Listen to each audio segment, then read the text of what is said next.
தலைவர் மாண்புமிகு தமிழ்நாடு முதலமைச்சர் முத்துவேல் கருணாநிதி ஸ்டாலின் அவர்களை வாழ்த்தி, இதோ நம் கண் முன்னே தமிழினம் போற்றும் சரித்திர தலைவர், வான்புகழ் கொண்ட வரலாற்றின் நாயகர், 5 முறை நாடாண்ட அஞ்சுகச் செல்வர், ஐந்தமிழ் அறிஞர் ஐயன் கலைஞர் அவர்கள் உரையாற்றுகிறார்.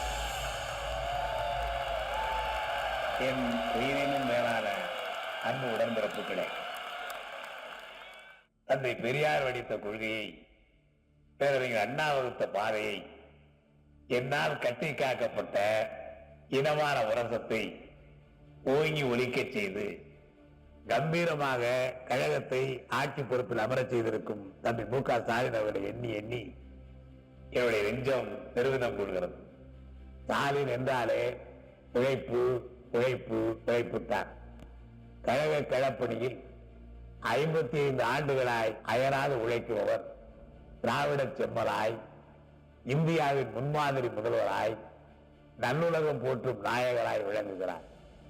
சமத்துவம், சகோதரத்துவம், சமூக நீதி இவற்றின் பாதையில் கழக ஆட்சியை அவர் மிகச் சிறப்பாக வழிநடத்துகிறார். இனமானம், மொழிமானம், சுயமரியாதையை கண்போல் காக்கும் அவரது கடமை உணர்வை கண்டு நான் வாழ்த்துகிறேன், பாராட்டுகிறேன். வாழ்க பெரியார், அண்ணாவின் புகழ், ஓங்குக திராவிட மாடல் அரசு.